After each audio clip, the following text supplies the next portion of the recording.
It's the RBC 6000 DL. It's a 120 or 240. I'm gonna run it on 120. Just weld and cut. So it's by Reboot brand. Let's see. But just kind of pulling everything out here. Got the torch.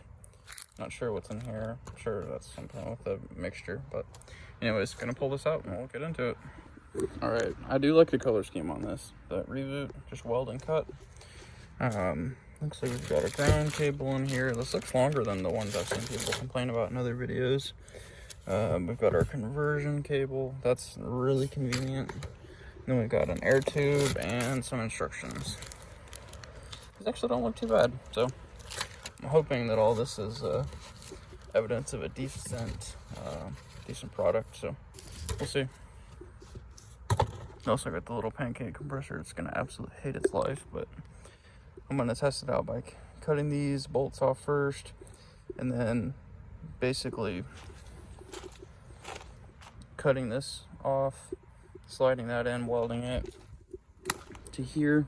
You know, there'll be a gap there, that bolt will be gone, and then cut this, weld that, straighten that out, etc., etc. So I'm gonna just try to box this in. So should be pretty good first experiment.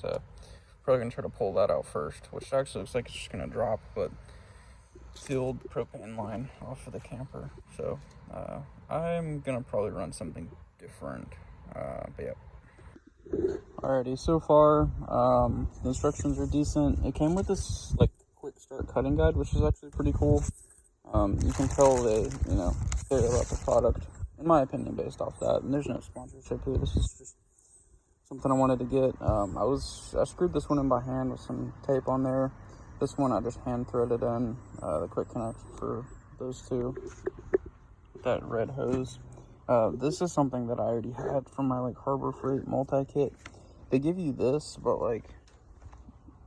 there's no way to connect that using a freaking worm clamp. So far, anyways, and the gauge comes in this little box, so that's kind of nice. But anyways, you just unscrew these two bolts here, rig all this together, and it seems pretty straightforward from there. Like I said, this is something I already had. I suggest just picking one up. You may even have one, but anyways, yep, putting it together. Okay, so like I said, this little red nut, you just undo it, put this down, being sure to have that lock, and then put that back on, unscrew those two bolts. They're nuts, they're Phillips screws.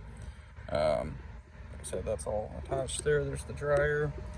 It looks like most of the assembly, I need to get some snips to cut that, and cut this, and then looks like we're off to the races.